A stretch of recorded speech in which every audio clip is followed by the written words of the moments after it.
We have some very serious breaking news happening right now, and I need your help to get the word out as quickly as possible so that everyone can stay safe. Currently, as I'm speaking, federal agents are spread out across the streets of Washington, D.C. And let me be clear, this has nothing to do with crime and homelessness. This is a distraction and this is a punishment. So as always, make sure you like, rage, comment, repost, please, to get the word out and follow along for more updates. But let me tell you what's going on here. So as we know, all week, Donnie has been threatening to deploy the National Guard to try and take over Washington, D.C., originally claiming he would send up to 1,000 people there. He keeps crying that there's some huge crime and homelessness problem in Washington, D.C., saying before tents, squalor, filth, and crime, it was the most beautiful capital in the world. It will soon be that again. And he offered literally no explanation for where he was sending all of these people, which is extremely concerning. And he also made it very clear if D.C. doesn't get its act together and quickly, we will have no choice but to take federal control of the city and run this city how it should be run. That's a threat.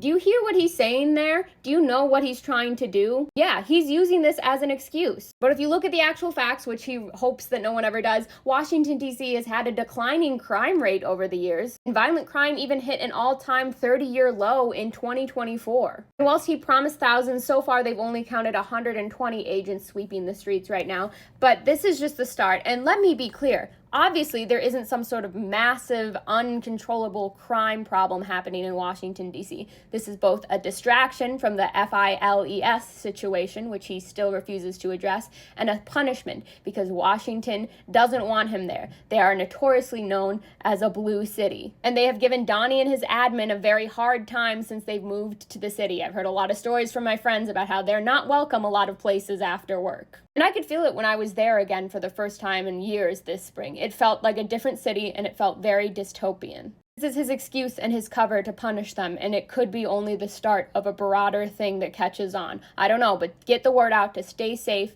stay inside, and stay alert. I'll let you know if I hear anything more.